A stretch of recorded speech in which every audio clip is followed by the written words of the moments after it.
Pity the poor millennial. I mean that. It's not easy being the first generation to come fully of age with the internet and the cell phone, being the first generation poised to do less well financially than their parents, and speaking of parents, to be the first generation to have human helicopters at home poised to hover over their kids instead of letting go. Not easy.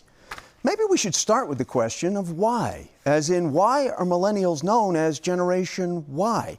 And why are the last three generations collectively classified as X, Y, and Z?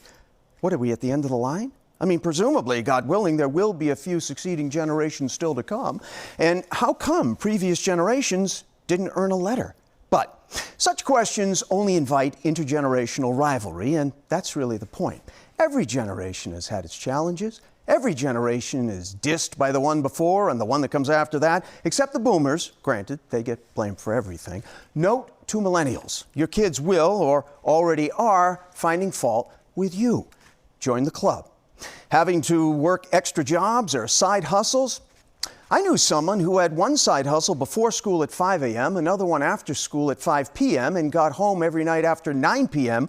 to do his homework. My late dad, when he was 14. That would be a generation 60 years before the millennials, who could trade tough luck stories about the Great Depression versus the Great Recession with World War II thrown in. Don't get me wrong, I do feel for millennials. It does feel unfair that millions of them reached the job market just as the Great Recession trashed the economy. But they weren't alone. At that same time, many of their parents and grandparents were among those losing a total of more than $2.4 trillion in retirement savings. That hurt too. It's also unfair that so many millennials find themselves burdened with so much debt, an average of over $30,000 just in student loans. But if nothing changes, their kids will be looking at even higher and even more crushing debt. So the moral of the story, that indeed, we're not alone. And we're not in competition on tough luck. We're not separate generations, distinct and apart, but a chain, continuous, connected. Sure, it's fun to diss the old or the young, but it's wiser and more productive to see problems like pay equity, income inequality, climate change, and the obscene cost of college as problems that have been shared by multiple generations and ones that aren't going away. They existed well before millennials and will, alas, exist for the generation after Generation Z, whatever we're going to call them. We're in this together, and it's okay to hover in support sometimes across the generations.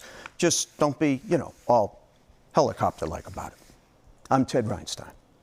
That just might be one of my favorite commentaries from Ted. Every generation, right, has its criticisms and has its problems. That's what stuck with me. All right. Well, that is Chronicle for tonight. Thanks so much for joining us. I'm Shana Seymour. And I'm Anthony Everett. Have a great evening. Hope to see you back here again tomorrow night for another edition of Chronicle.